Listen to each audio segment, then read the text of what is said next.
Hi guys, my name is Priyansh. We are watching in Cycle Hub. In this video, question number 5A we are discussing here.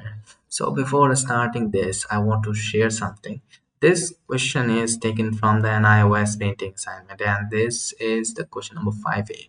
Before starting this, this is the we are providing here the PDF and the handwritten assignments. If you need these assignments, contact us today, and for this you can contact us on our WhatsApp number, which is 900-936-8238.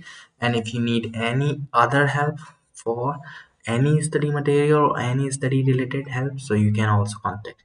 So question number 5 is, what does the term impression mean in the context of art and offline, with few examples. This question is taken from the lesson 6, and we have prepared all the answers according to the word limit, and according to the chapter 1. If you need this, contact us today. We will provide all the answers accordingly. If you need any other help, so we are here for support. Thank you so much.